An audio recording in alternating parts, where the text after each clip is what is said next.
Sempre bom, gente, voltar a essa casa, voltar à minha igreja. Vocês são a minha igreja. Eu nunca canso de dizer que com vocês a CPBT, são 25 anos, né, que nós fazemos hoje, nesse mês, e desses 25 anos eu participo ao longo de 14 anos, desde 2010, quando aqui chegamos no Rio.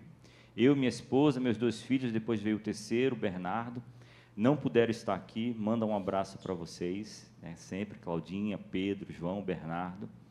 Mas com vocês eu aprendi a não apenas frequentar a igreja como um local geográfico, físico, mas a ser igreja, como parte do corpo de Cristo, como comunidade do reino, como sal e luz nessa terra. Vocês ministram na minha vida e sempre que eu estou aqui é uma forma precária, limitada, de tentar devolver a vocês um pouco do muito que Deus fala e que Deus traz a mim através de cada um de vocês. Muito obrigado por isso. Muito obrigado, pastor Davi, pastor Elânio. É um luxo ter um pastor desse, gente, né, nas nossas vidas. Uma salva de palmas para o nosso querido casal. É um luxo ter a Ruth como professora, é um luxo ter o Márcio como professor, uso o Márcio, nossa escola dominical. É um luxo ter o pessoal da nossa escola dominical, o Louvor aqui, o Theo. Eu vou passar o dia aqui citando cada um de vocês, me desculpe que eu não citei, mas os nossos diáconos também. Gente, é um luxo ter vocês como igreja. E quando o pastor me fez esse convite, foi em maio, eu lembro exatamente, nós estávamos num conselho de presbítero, eu sou agora presbítero em disponibilidade. Quem não sabe a diferença de presbítero em disponibilidade para o presbítero como Joca, como Fernando, presbítero em disponibilidade pode ir para a praia, pode ir para o estádio de futebol, pode ir para o cinema, eles não podem, tá? Então, regulem eles têm que estar aqui sempre, 24/7, à disposição da igreja. Fernando, beleza? Eu posso, então beleza. Cirão, que está nos ouvindo em casa, não pode vir aqui, Botafogo, só depois quando entrar em presbítero de disponibilidade. Mas, enfim, em maio ele me fez esse convite, e desde maio eu tenho ansiado, tenho pensado sobre estar aqui com vocês, desejado conviver aqui com vocês nesse dia. E nesse tempo, né, que a palavra foi nascendo no meu coração, eu fui pensando nesse dia, eu lembrei de uma passagem que eu gosto muito no livro Pequeno Príncipe. É um diálogo entre o Pequeno Príncipe e a raposa, e aqui tem uma parte que é um diálogo bem conhecido, né, quando ela fala assim, a raposa fala para o Pequeno Príncipe, você se torna eternamente responsável por tudo aquilo que você cativa, por toda pessoa que você conquista com seu carinho, que você doa o seu cuidado. Mas tem outra passagem nesse mesmo diálogo que ela fala o seguinte, quando a gente tiver cativado um ao outro, quando a gente firmar o compromisso de amizade um com o outro, a gente vai criar rotinas de carinho, de afeto. E digamos assim, às 5 horas a gente vai se encontrar. Então sempre, quando chegar perto das 5 horas, por volta das 3 horas da tarde, eu vou começar a ficar feliz. Eu vou começar a ficar alegre, pensando nessas 5 horas que logo vai chegar em que você estará aqui. E eu vou olhar para esse trigal, que é amarelo, eu vou lembrar dos seus cabelos loiros, e eu vou começar a ficar feliz por conta disso. O nome disso é esperança, gente. E é sobre isso que a gente vai falar nesta manhã. Mas eu quero abordar esse tema com vocês a partir da sua outra face, que aparece bastante nos evangelhos. Salvação. Porque para nós, seguidores de Jesus Cristo, que nos pusemos em marcha, atrás daquele Nazareno, a esperança, ela tem um nome, ela tem um rosto e ela tem um corpo. Jesus, o Cristo. Ele é a certeza da nossa salvação. Nele nós ganhamos esse futuro eterno, mas não apenas um futuro distante, porque esse futuro, ele qualifica, ele interfere, ele impacta o nosso hoje. E não apenas isso, ele lança luzes, como nós vimos aqui, Jesus Cristo, a luz de Deus, que vinda ao mundo, ilumina todo homem, não apenas ao pisar no chão dessa história, ao entrar no nosso coração, ele ilumina tudo, traz sentido e significado a tudo, e ressignifica até o nosso passado. De forma que, quando nós tratamos de esperança, quando nós tratamos de salvação, nós estamos tratando daquilo que é a essência desse Evangelho de Jesus Cristo. Vamos ao texto? Lucas 19, de 1 a 10, ou melhor, de 1 a 9. Jesus está a caminho de Jerusalém e para viver a sua paixão, sua morte vicária, substitutiva, definitiva na cruz. E os evangelhos sinóticos, quais são os evangelhos sinóticos que nós aprendemos com a nossa professora Ruth? Mateus, Marcos e Lucas. Eles conduzem a sua narrativa com esse eixo: Jesus está a caminho de Jerusalém para morrer por todos nós e ressuscitar ao terceiro dia. Então, nesse momento, Jesus está saindo lá da maior parte que foi a pregação dele no norte de Israel, na região da Galiléia, onde ele nasceu, em Nazaré, mais precisamente, onde ele viveu boa parte, né? E ele está descendo, e nesse caminho, até chegar a Jerusalém, ele passa por essa cidade chamada Jericó. E ainda existe até hoje, na Cisjordânia. E entrando em Jericó, o que acontece? E tendo Jesus entrado em Jericó, ia passando, e eis que havia ali um homem chamado Zaqueu. Esse texto só aparece aqui em Lucas, tá? E era um chefe dos publicanos. O que eram os publicanos? Eram os coletores de impostos. Eu vou falar mais um pouquinho sobre isso mais à frente para vocês. E ele era rico, tinha grana. E procurava ver quem era Jesus, mas ele não conseguia porque ele era de baixa estatura, né? O pastor falou que queria ter o cabelo do Márcio, mas pastor, quem é careca aqui vai ter uma compensação no rei no futuro. Tá, Márcio? Então, prepara. Quem é baixinho assim, os catarinenses vão ser baixinhos, a gente vai ser alto. Deus é justo, né? Então, conhece o Márcio também. Então, ele era baixinho de estatura. Então, o que ele fez? Ele procurou uma árvore, pode passar, e correndo adiante subiu um sicômoro, é uma árvore, é uma figueira brava que chama. Eu pensei que fosse de uma altura média, mas pode chegar até 30 metros esse negócio. Eu acho que não era tudo isso que Zaqueu subiu, não. Mas, enfim, ele subiu para tentar ver, porque por ali havia de Jesus passar. E quando Jesus chegou àquele lugar, imagina, tem uma multidão, pintaram um quadro, ele está em cima da árvore, Jesus para embaixo daquela árvore. Ele olha para cima, olha para Zaqueu e diz assim: Zaqueu, desce depressa. Não apenas desce, desce depressa. Porque hoje me vem pousar, dormir, ficar com você na sua casa. E aí Zaqueu, apressando-se, desceu, recebeu a Jesus com alegria, e vendo todos isso que murmuravam, porque os publicanos, os coletores de impostos, tinham uma fama, e dizendo que ele entrara para se hospedar com um pecador. E levantando-se Zaqueu, disse ao Senhor: Senhor, eis que eu dou aos pobres metade dos meus bens, e se em alguma coisa eu tenho defraudado alguém, ou seja, como coletor de impostos, eu cobrei mais do que eu deveria ter cobrado, eu restituo 4 vezes mais, que a lei dizia isso. E disse-lhe Jesus: hoje veio salvação a esta casa, fixe no hoje e nesta casa, pois que também esse é filho da promessa, é filho de Abraão. Esse é alvo do amor e da salvação de Deus, porque o Filho do Homem veio buscar e salvar o que se havia perdido. Mestre Márcio, eu preciso da minha água, que está embaixo, por favor. Embaixo, a minha água, isso, obrigado. Obrigado. Um pouquinho de água aqui para hidratar.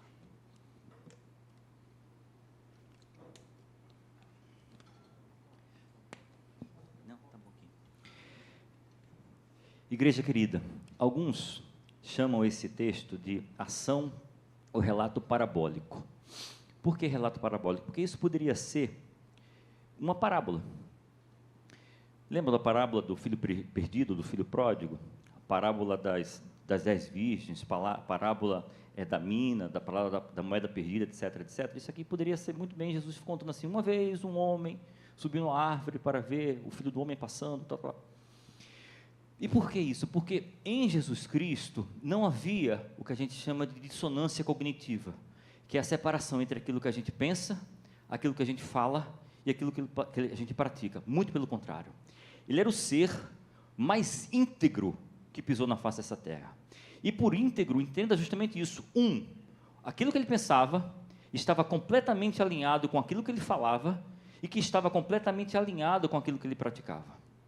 Ou seja, quando Jesus falava da parábola, no sentido de que nós devemos amar a Deus sobre todas as coisas, nós devemos amar o nosso próximo como nós mesmos, que nós devemos estender aos outros a graça que nós recebemos de Deus, que nós devemos perdoar, que nós devemos ser compassivos, etc, etc, etc.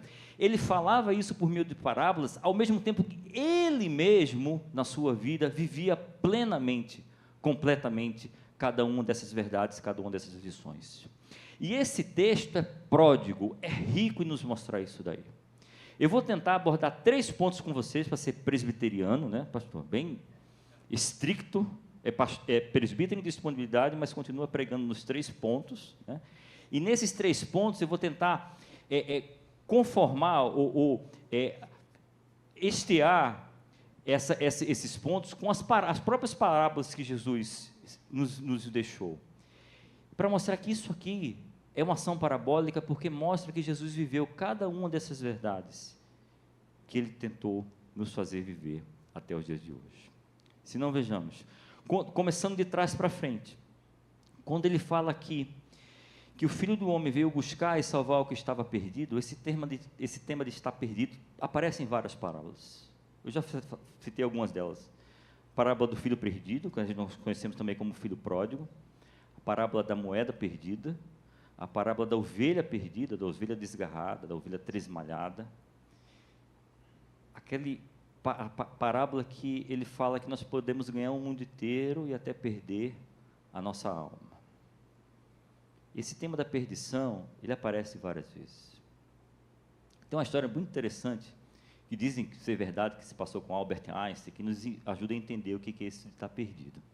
Dizem que Einstein estava no trem, estava numa cabine particular no trem, e aí veio o cobrador, né, o coletor, pegar o ticket, e Einstein procurou no bolso, no paletó, todo canto, e não achou o ticket.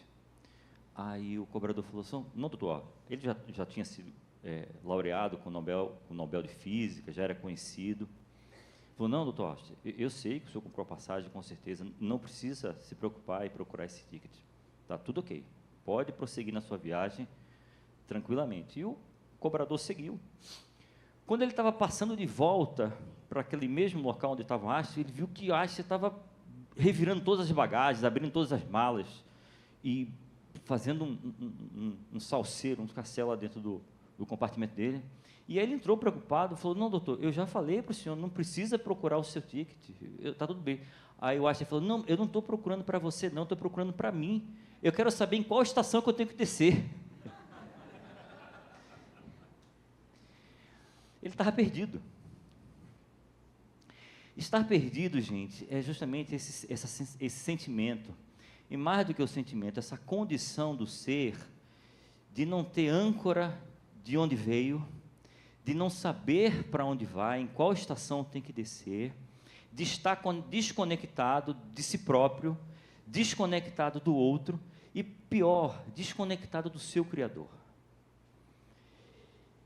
E em várias situações, em várias parábolas, Jesus mostra que o ser humano, a quem ele veio salvar, por quem ele está em busca, aqui o texto fala, porque o Filho do Homem veio buscar, a ação é dele, a ação é de Deus.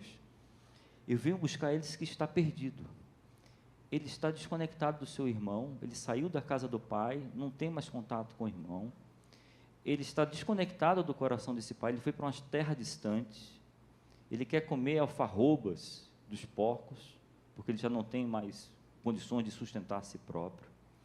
Ele ganhou o mundo inteiro, mas ele esqueceu quem ele é, perdeu a sua essência, perdeu a sua alma. Ele é uma ovelha que saiu do seu aprisco, e a ovelha, quando está perdida, ela para, e ela só reconhece a voz do pastor, e ela não sabe para onde vai.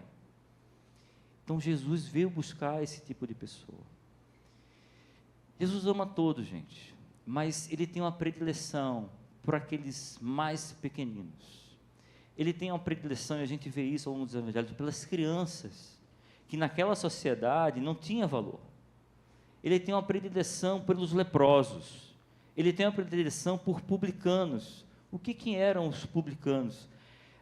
Roma instituiu uma coisa muito interessante, que a coleta de impostos era privatizada. Então você podia ter uma empresa, e você coletava impostos, uma parte disso você dava para o governo romano, outra parte ficava para você. Quanto você dava para o governo romano? Ele dizia, eu quero o mínimo de 5% nisso daí, se não for artigo de luxo, 13% se for artigo de luxo, o que você coletar mais é seu. Então, o que era comum acontecer? Eles coletavam aquilo que eles queriam, e a coleta não era como o imposto não era, quando a gente compra uma água o imposto já está embutido aqui. Lá não. Ele comprava alguma coisa, conforme ele passava por Jericó, que era uma cidade, como eu falei para vocês, de passagem, e muito rica, o coletor parava ali na entrada da cidade, abra aí a sua carroça, abra aí a sua bolsa, o que você tem aí? E ele começava a arbitrar quanto ele deveria pagar de imposto. E aí ele poderia extorquir. Paga tanto disso daqui. Isso, 5% vai para Roma, o resto é meu. E isso dava tanta grana que esses donos dessas coletorias, que eram todos romanos, obviamente, subcontratavam judeus, e esses, por estarem com tanta grana, subcontratavam outros. Era o caso aqui de Zaqueu. Zaqueu era o chefe da coletoria de Jericó, e abaixo dele havia outros coletores. E ele tinha que prestar contas, obviamente, ao Estado romano. Mas fato é que Israel, sendo um povo oprimido pelo Império Romano, vendo um igual, um cidadão ou um judeu, um israelense, trabalhando para esse opressor, para esse império, qual era a condição social desse camarada? Ele nem era aceito no meio romano, obviamente ele era judeu, e nem ele era aceito no meio judeu por estar a serviço de Roma. Ele vivia nesse limbo. Era um ser realmente totalmente à margem. Ele não podia oficiar no templo, ele não podia oferecer sacrifício no templo, a sua palavra não poderia servir como testemunho, ou seja, ele não era aceito em nenhum círculo social. Jesus tinha predileção por esse tipo de gente, de buscar essas pessoas que estavam às franjas, às margens, e trazê-los para dizer assim, você também é alvo do amor de Deus, você também é alvo do amor de Deus. E ele fazia isso desde uma condição de que ele mesmo se colocava como um pequenino, porque ele dizia, as raposas têm covis, os pássaros têm ninhos, mas o filho do homem não tem onde reclinar a sua cabeça. Ele andava e era sustentado por mulheres. Lembra que eu falei também que as mulheres não tinham condição social de privilégio, muito pelo contrário naquele tempo, e ele era sustentado por essas mulheres que andavam com ele. E sempre quando ele falava filho do homem, isso causava um choque naqueles ouvintes, porque eles tinham uma ideia muito diferente do que era o filho do homem naquela sociedade. Filho do homem, muito provavelmente, ele está se referindo ao texto de Daniel 7,13, que fala que o filho do homem virá, junto com o ancião de dias, e vai julgar todas as nações, e vai restaurar Israel para a sua posição de privilégio, de nação escolhida e abençoada por Deus. Então, eles tinham essa imagem, essa concepção do Filho do Homem, como um ser acima do homem e pouco abaixo de Deus. Era um demiurgo, era um semideus, era uma criatura celestial, não era Deus, mas também não era homem. E quando Jesus fala que o Filho do Homem tem que sofrer, o Filho do Homem tem que ir para Jerusalém para ser crucificado, o Filho do Homem não tem onde reclinar a sua cabeça, o Filho do Homem veio buscar, ou seja, veio trabalhar e correr atrás de quem estava perdido. Isso dava um nó na cabeça daquelas pessoas. O Filho do Homem lá de Daniel, que vai restaurar Jerusalém, não apenas espiritualmente, mas politicamente, fisicamente, é esse aí que não tem onde dormir, que come com publicanos, com pecadoras, que se reúne em mesa com prostitutas. E comer, gente, não era simplesmente como a gente faz. Está na frente da pessoa, muitas vezes com o celular na mão, olhando, sem olhar no olho do outro, comendo, e está todo mundo ali naquele lugar e com a cabeça em outro lugar. Não, comer, a comunhão de mesa era algo muito solene. Quando você sentava na mesa com uma pessoa, você não estava apenas compartilhando a mesa, você estava compartilhando a vida com aquela pessoa. O partir do pão era partir da intimidade. Quando Jesus fala assim, Zaqueu, eu quero pousar na sua casa, Jesus está dizendo para ele, eu quero ser teu amigo, eu quero estabelecer um compromisso com você, eu quero me relacionar com você, eu quero que você entre na minha vida, eu quero entrar na sua vida. E isso causava escândalo para aquelas pessoas, porque essa era a qualidade de relacionamento, e era essa a qualidade de amor que Jesus ofertava, de novo, a partir dos mais pequeninos. O Filho do Homem não veio para juízo, ou melhor, aquele Filho do Homem que realmente um dia virá para juízo, é o tema e autor de salvação. O Filho do Homem veio para salvar, a partir dos mais pequeninos. Vamos continuar aqui. E essa salvação, gente, ela acontece quando? Onde? Jesus nos mostra aqui.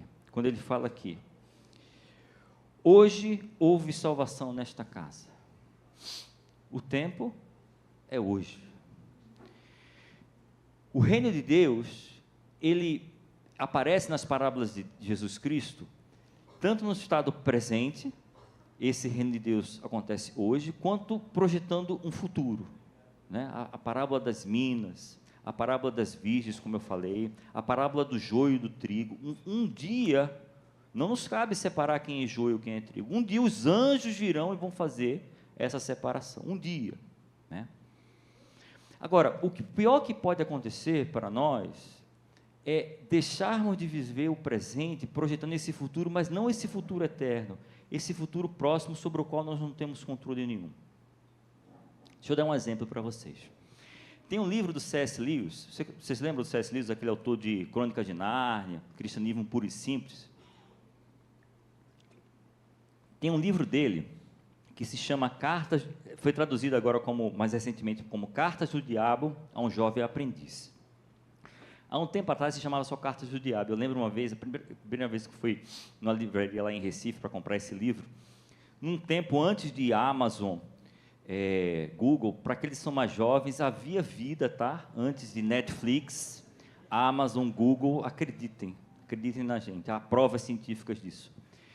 Então, eu estava indo numa livraria para comprar esse livro, Cartas do Diabo, era uma livraria católica, editora Vozes, né?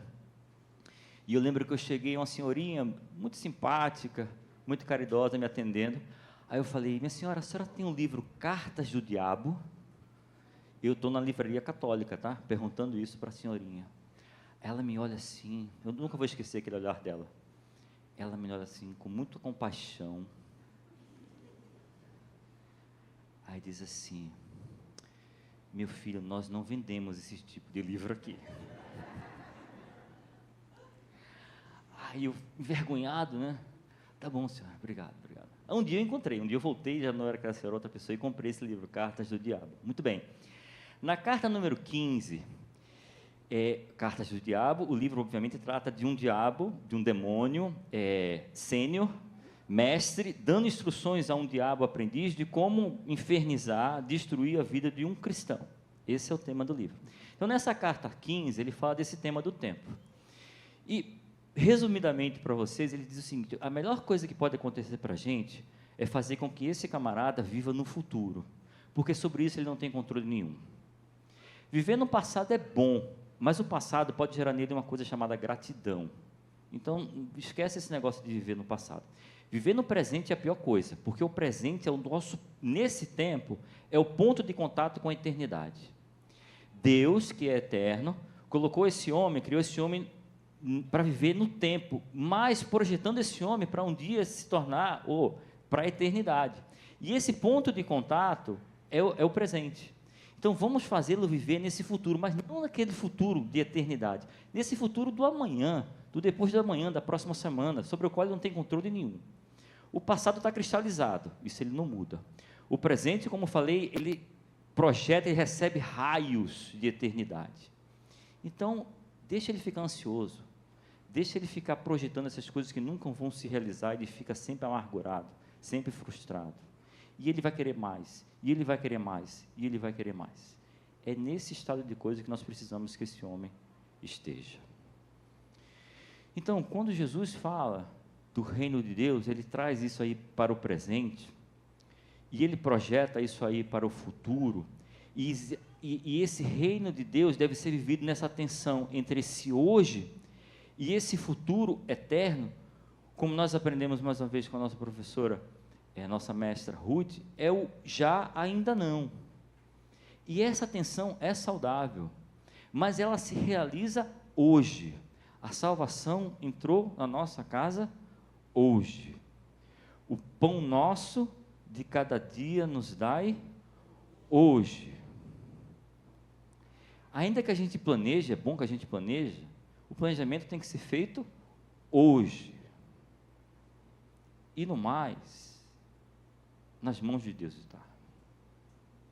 E no mais, a Ele pertence. E onde se realiza essa salvação, gente? Na nossa casa. Hoje e na nossa casa. Hoje, em nossos tempos, é muito comum a gente ter uma vida de casa e uma vida de Instagram.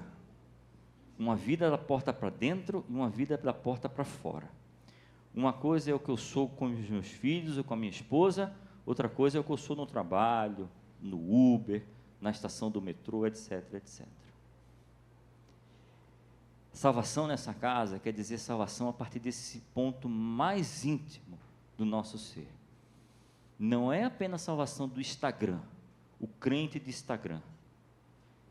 É aquilo que, como fala aquela frase, você não é apenas aquele rosto que se mostra do lado de fora da porta. Você é aquele que coloca o seu rosto, né, a sua cabeça no travesseiro. É salvação para isso aí, gente. Como é que você é com a sua esposa, quando ninguém está vendo? Como é que você é com seus filhos, quando ninguém está vendo? Como é que você é sozinho? Alguém já disse que ética é isso, né?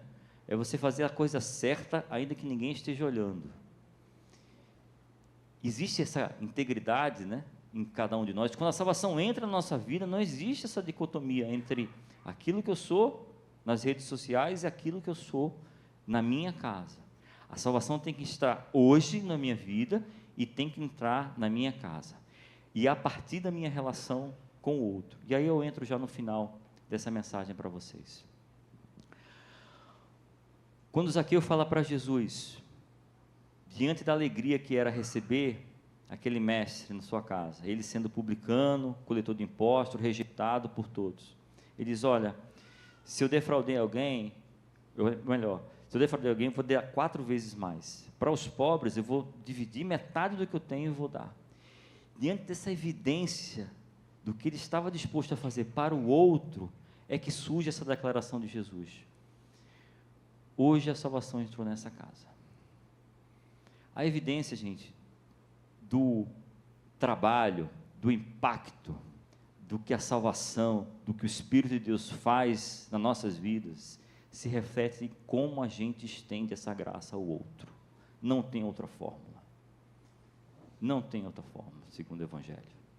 Segundo o Evangelho de Jesus Cristo, não tem como você ser crente agente secreto. Na minha época a gente brincava, né, em acampamento, tipos de crente, tinha um crente 007.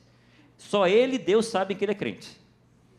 Não existe isso, gente. Se você é salvo, justificado, resgatado, regenerado, o Espírito de Deus habita em você, você vai tratar o outro de forma diferente, da forma exata como você gostaria de ser tratado. Você vai estender ao outro essa graça que você recebeu. Não há posição de juiz, porque você sabe que diante de Deus, você, embora pecador, foi justificado, então não tem como você ocupar essa posição de juiz.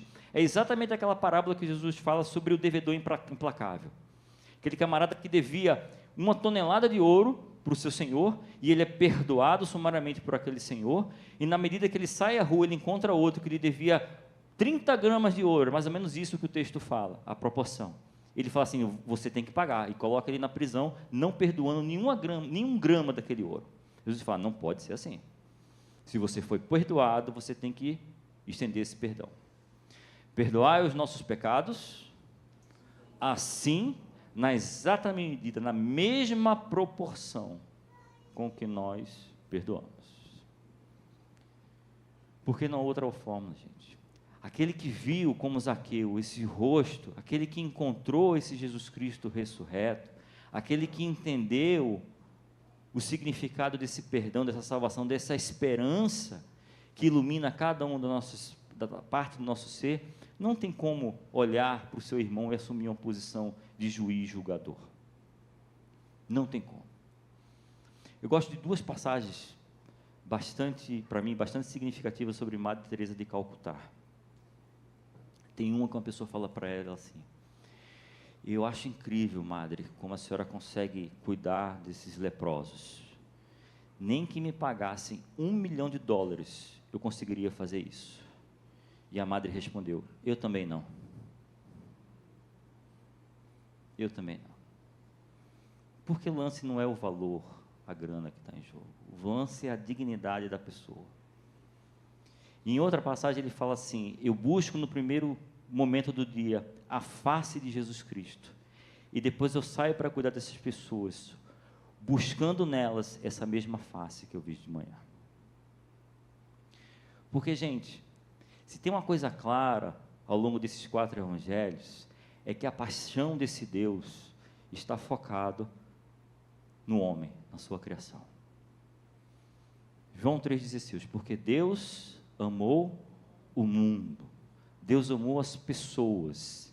Esses 4 evangelhos, ou este evangelho de Jesus Cristo, segundo Mateus, Marcos, Lucas e João, não é um evangelho de um Deus vingativo, de um Deus irado, é um evangelho de um Deus apaixonado pela sua criação, apaixonado pelos homens, porque o Filho do Homem veio buscar e resgatar aquele que está perdido, e aquele que entende isso, aquele que introjeta isso, aquele que vive isso, não tem outra resposta para dar, senão amar esse mesmo perdido, essa mesma pessoa pelo qual Jesus Cristo morreu e ressuscitou. Essa é a única resposta possível para cada um de nós. Resumindo então, meus queridos, minhas queridas, a nossa salvação é dom, é graça, é obra única, exclusiva, definitiva de Jesus Cristo, aquele que morreu, padeceu e ressuscitou ao 3º dia. A gente tem que receber isso como dom de Deus, sabendo que isso nos dá essa garantia dessa eternidade com Ele, mas isso qualifica, afeta e impacta o nosso presente hoje, de forma que a grande evidência, ou a grande manifestação, a grande gratidão que nós podemos ofertar a Deus em resposta a essa graça tamanha, é estender essa rede de carinho, de afeto, de misericórdia às pessoas que cruzam o nosso caminho, as pessoas que estão ao nosso redor, a começar daquelas mais perto e a começar daquelas que mais precisam, os pequeninos. E para finalizar, eu queria propor uma metáfora com vocês. Assim como Zaqueu subiu naquela árvore para encontrar ou para ver Jesus Cristo, mas aquela árvore era uma perspectiva ainda distante, aquele aí ainda era o Jesus das multidões. Todos nós recorremos a credos, a confissões, a religião, a teologia, como uma forma de nos aproximar de Deus. Mas reflitam comigo, esse ainda é o Deus, ou é o Jesus Cristo das multidões? Ainda é a sistematização de alguém, ainda é a confissão comum que está na multidão. A gente precisa descer dessa árvore, a gente precisa trazer Jesus para a nossa casa, a gente precisa trazer Jesus para o nosso coração, para o mais íntimo do nosso ser, para que nós sejamos sim, o bom perfume de Cristo, para todos eles. Amém. Que Deus nos abençoe.